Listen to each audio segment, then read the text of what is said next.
नाजरीन आदाब। मौलिका 16 जुलाई 2023 मुताबिक 27 ज़िलहिज्जा 1444 हिजरी के अवधनामा वाइस एडिशन में आपका खैर मकदम है। पेश खिदमत है अवधनामा में शाये खास खबरों की तलखीस। वज़ीर आज़म नरेंद्र मोदी फ्रांस दौरा खत्म करने के बाद मुत्तहिदा अरब इमारात पहुँच गए हैं। पीएम मोदी के लिए UAE दौरे पर दुबई में वाक़ दुनिया की सबसे बड़ी इमारत बुर्ज खलीफा पर भी इस्तक़बालिया कलिमात लिखे गए। साथ ही बुर्ज खलीफा पर हिंदुस्तानी परचम यानी तिरंगा और पीएम मोदी की तस्वीर भी लाइटिंग की शक्ल में दिखाई गई। वज़ीर आज़म नरेंद्र मोदी ने हफ्ते के रोज मुत्तहिदा अरब इमारात के सदर शेख मोहम्मद बिन ज़ैद अल नहयान के साथ दोनों ममालिक के दरमियान कसीर जहती ताल्लुकात को मज़ीद मजबूत बनाने के लिए वसी पैमाने पर बातचीत की। वज़ीर आज़म मोदी ने इस दौरान ऐलान किया कि दोनों ममालिक ने अपनी करेंसियों में तिजारत शुरू करने पर इत्तेफाक कर लिया है। वज़ीर आज़म नरेंद्र मोदी की मौजूदगी में वज़ारत तालीम और अबूधाबी के महकमा तालीम के दरमियान इस मकसद के लिए एक मुफ़ाहिमतनामे पर दस्तखत किए गए। राहुल गांधी ने गुजरात हाई कोर्ट के फैसले को सुप्रीम कोर्ट में चैलेंज किया है। उन्होंने गुजरात हाई कोर्ट के सजा पर रोक लगाने से इनकार के फैसले के खिलाफ सुप्रीम कोर्ट से रुजू किया है। गुजरात हाई कोर्ट ने कहा था कि कांग्रेस लीडर के खिलाफ 10 मुजरिमाना मुकदमात ज़ेर इल्तिवा है। इसके अलावा निचली अदालत के फैसले में कुछ भी गलत नहीं है। काबिल जिक्र है कि मोदी सरनेम केस में गुजरात के सूरत कोर्ट ने राहुल गांधी को 2 साल कैद की सजा सुनाई थी, जिसके बाद राहुल गांधी की लोकसभा रुकनीत रद्द कर दी गई। दरअसल राहुल गांधी ने सूरत कोर्ट के फैसले को गुजरात हाई कोर्ट में चैलेंज किया था, लेकिन गुजरात हाई कोर्ट ने 7 जुलाई को जब अपना फैसला सुनाया तो उसमें सूरत सेशन कोर्ट के फैसले को बरकरार रखा। अब राहुल गांधी इसके खिलाफ सुप्रीम कोर्ट पहुंच गए हैं। आज लोक भवन में सिलेक्शन कमीशन ने 130 junior assistant public works department को तकर्रुरीनामा की तक़सीम के लिए मुनक़िदा प्रोग्राम में अपने ख्यालात का इजहार करते हुए उत्तर प्रदेश के वज़ीर आला योगी आदित्यनाथ ने कहा कि रियासती हुकूमत रोजगार वदा करने की समत में रोजाना नए कदम उठा रही है। हुकूमती तकर्रुरियाँ तेजी के साथ आगे बढ़ रही है। वज़ीर आला ने कहा कि गुज़श्ता 1.5 बरस में ये 70वां तकर्रुरीनामा तक़सीम प्रोग्राम मुनक़िद किया जा रहा है और आज 3 महकमों के कुल 409 मुंतखब उम्मीदवारों को, जिनमें 66 रेवेन्यू अफसर, असिस्टेंट रेवेन्यू अफसर उत्तर प्रदेश रेवेन्यू बोर्ड और 204 इंस्ट्रक्टर टेक्निकल एजुकेशन डिपार्टमेंट को Uttar Pradesh public service commission और उत्तर प्रदेश सब ऑर्डिनेंट सर्विस सिलेक्शन कमीशन के जरिए मुनसिफाना और शफाफ भर्ती के अमल के तहत मुंतखब किया गया है। समाजवादी पार्टी के लीडर आजम खान को आज उस वक्त शदीद झटका लगा जब हफ्ते के रोज रामपुर MP MLA कोर्ट ने उन्हें कसूरवार करार देते हुए 2 साल कैद की सजा सुनाई। आजम खान पर 2019 के लोकसभा इंतखाबात के दौरान शहजाद नगर थाना हल्के के धमौरा में हेट स्पीच देने का इल्जाम लगा था, जिसके खिलाफ 8 अप्रैल को केस दर्ज किया गया था। इल्जाम है कि आजम खान ने उत्तर प्रदेश के वजीर आला योगी आदित्यनाथ उस वक्त के रामपुर जिला इंतखाबी अफसर और इंतखाबी कमीशन को निशाना बनाते हुए इश्तियाल अंगेज तकरीर की थी। काबिल जिक्र है कि आजम खान पहले भी हेट स्पीच के इल्जामात का सामना कर चुके हैं और उस मामले में उन्हें ताजिरात हिंद की दफात 153A 505 और अवामी नुमाइंदा एक्ट 1951 की दफा 125 के तहत कसूरवार ठहराया जा चुका है। कांग्रेस लीडर राहुल गांधी ने मणिपुर तशद्दुद के हवाले से यूरोपीय यूनियन की पार्लियामेंट में होने वाली बहस पर वजीर आज़म की खामोशी पर सवाल उठाया। इसके साथ ही कांग्रेस लीडर ने पीएम मोदी के दौरे फ्रांस को भी निशाना बनाया। उन्होंने कहा कि राफेल डील की वजह से पीएम मोदी को फ्रांस के कौमी दिन बेस्टर डे पर मेहमान खुसूसी बनाया गया। राहुल गांधी ने ट्वीट किया और लिखा कि मणिपुर जल रहा है। यूरोपीय यूनियन के पार्लियामेंट में हिंदुस्तान के अंदरूनी मामले पर बहस हो रही है, लेकिन वजीर आज़म खामोश हैं और एक लफ्ज भी नहीं बोलते। उत्तर प्रदेश के मऊ जिले की घोसी असेंबली सीट से समाजवादी पार्टी के MLA दारा सिंह चौहान ने हफ्ते के रोज असेंबली से इस्तीफा दे दिया। उनके इस्तीफे के बाद जिले में चौराहों से लेकर चाय की दुकानों तक चर्चाओं का बाजार गर्म है।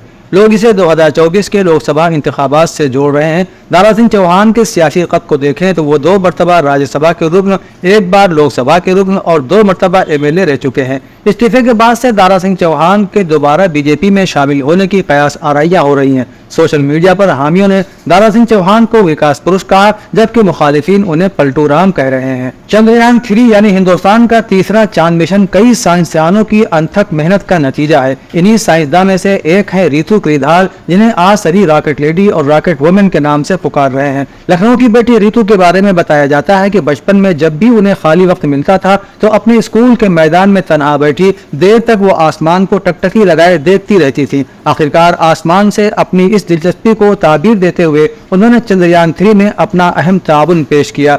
रितु ही है जिनकी क़यादत में चंद्रयान 3 अपने सफर पर रवाना हुआ है। जुमे की दोपहर 2:35 पर जब चंद्रयान 3 लॉन्च हुआ तो तेजी के साथ आसमान की तरफ बढ़ा और फिर आसमान का सीना चीरते हुए चांद की तरफ रवाना हो गया। इस चांद मिशन में रितु के ताउन और उसकी कारकर्दगी पर अब पूरा मुल्क उन्हें मुबारकबाद पेश कर रहा है।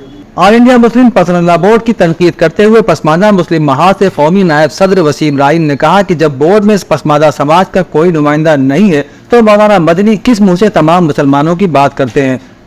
वसीम राइन ने कहा कि all India Muslim personal law board इस वक्त मुसलमानों के बारे में फिक्रमंद है, वो भी जब बोर्ड ने सिर्फ 15% अशराफिया मुसलमानों की क़यादत की है और पसमानदा मुसलमानों को कभी अपने करीब भी नहीं आने दिया, अवामी प्लेटफार्म पर कभी उनकी वकालत नहीं की, सिर्फ हुक्मरान जमात के साथ रहकर क्रीम काटते रहे। यूपी प्रेस क्लब और साहित्य गंधा के इश्तिराक से 70वां काफिया रदीफ एजाज और मुशायरे का इनेकाद UP press club Hazratganj Lucknow में किया गया, जिसमें उर्दू अदब की 2 नामवर शख्सियात अरुण सागर और आमिर मेहदी को काफिया रदीफ एजाज से नवाजा गया। मुशायरे की सदारत संजय मिश्रा शौक ने की। काफिया रदीफ के कन्वीनर हर्षित मिश्रा ने बताया कि मुशायरे में मनीष शुक्ला, अमित वर्मा, नवाब हुसैन, मिथिलेश लखनवी, पपलू लखनवी, सरफराज जाहिद, डॉक्टर बलवंत सिंह, अभिश्रेष्ठ तिवारी, कीर्ति शर्मा, प्रमोद श्रीवास्तव, महशर गोंडवी, नवीन शुक्ला, शीला वीरा वर्मा ने अपना कलाम पेश किया। आखिर में हर्षित मिश्रा ने जुमला मेहमानों और शुअरा का शुक्रिया अदा किया। फखरुद्दीन अली अहमद मेमोरियल कमेटी के ज़ेर एहतमाम हिंदी संस्थान में सेमिनार और रिवार्ड तकरीब का इनेकाद किया गया। सेमिनार का मौजू उर्दू फरोग के दीगर ज़राए अदब और सहाफ़त के अलावा था। इस मौके पर मेहमान खुसूसी की हैसियत से वज़ीर ममलिकत हुकूमत उत्तर प्रदेश दानिश आज़ाद अंसारी ने शिरकत की। कमेटी के चेयरमैन सैयद अतहर सगीर जैदी उर्फ तूरस जैदी ने कहा कि यह प्रोग्राम अपनी नौयत का एक बिल्कुल अलग प्रोग्राम है, क्योंकि हम आज उन अफराद की बात कर रहे हैं और उन्हें इस अवार्ड से सरफराज कर रहे हैं जो हकीकत में बगैर किसी लालच के उर्दू के फरोग के लिए काम करते हैं। प्रोग्राम में doctor Seema Siddiqui, doctor Hina Kanpur, doctor Yasir Jamal, doctor Nusrat Fatima, Abdul Quddus और गुलाम अब्बास अल्लौरी ने अपने कीमती मकाले पेश किए। अवधनामा के जहानुमा सफ़े के मुताबिक स्वीडिश पुलिस ने बताया है कि उन्होंने एक एहतजाज के लिए इजाजतनामा दे दिया है, जिसमें स्वीडन के दारुल हुकूमत स्टॉकहोम में इसराइली सिफारत खाने के बाहर मुक़द्दस किताबों को नजर आतिश किया जाएगा, जिस पर इसराइल और यहूदी तंजीमों की जानिब से इजहार मजम्मत भी किया गया है। रिपोर्ट के मुताबिक हफ्ते को होने वाला ये मुतनाज़िया एहतजाज स्टॉकहोम की मरकजी मस्जिद के बाहर एक शख्स की जानिब से कुरान पाक के सफ़हात को नजर आतिश करने के चंद हफ्तों बाद सामने आया है।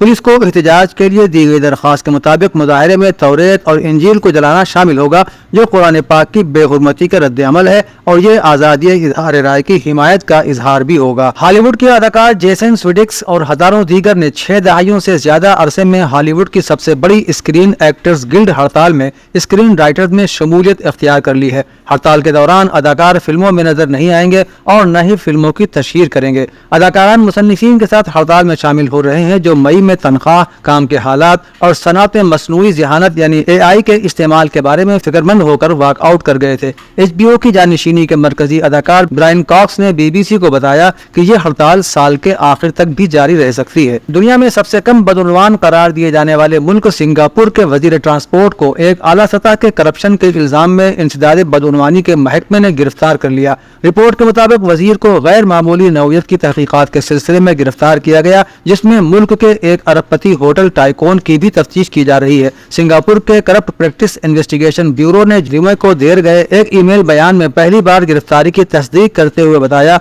कि वजीर ट्रांसपोर्ट को गिरफ्तार किया गया, लेकिन बाद में उन्हें जमानत पर रिहा कर दिया गया। ब्यूरो ने बताया कि सिंगापुर के अमीर तरीन लोगों में से एक होटल टाइकोन ओंग बैंग सेंग को भी उसी दिन गिरफ्तार किया गया और इब्तिदाई तफ्तीश के बाद जमानत पर रिहा कर दिया गया। चीन के आला सिफारतकार वांग जी ने हिंदुस्तानी वजीर खारिजा सुब्रमण्यम जयशंकर से कहा है कि दोनों मुल्कों के दरमियान शुकूक व शुबहात के बजाय बाहमी ताउन की जरूरत है। हिंदुस्तान और चीन के दरमियान 3800 किलोमीटर यानी 2360 मील सरहद है, जिसका ज्यादातर हिस्सा नाकिस अंदाज में निशानजद किया गया है और 1962 में उस पर एक मुख्तसर लेकिन खुरेज जंग भी लड़ी गई। 1990 की दहाई से सरहदी मुआहिदों की एक सीरीज के बाद से दोनों ममालिक के दरमियान ताल्लुकात में बेहतरी आई है और चीन अब हिंदुस्तान का दूसरा सबसे बड़ा तिजारती शराकतदार बन गया है। ईरान की जानिब से बहरी जहाजों को पकड़ने और सफर से रोकने की कोशिशों के तनाजुर में अमेरिका उस इलाके में गुज़श्ता एक हफ्ते से लड़ाका तैयारे उड़ा रहा है। अमेरिका ने यह भी ऐलान कर दिया है कि वो इस हफ्ते के आखिर में खित्ते में F-16 तैयारों का नया बहरी बेड़ा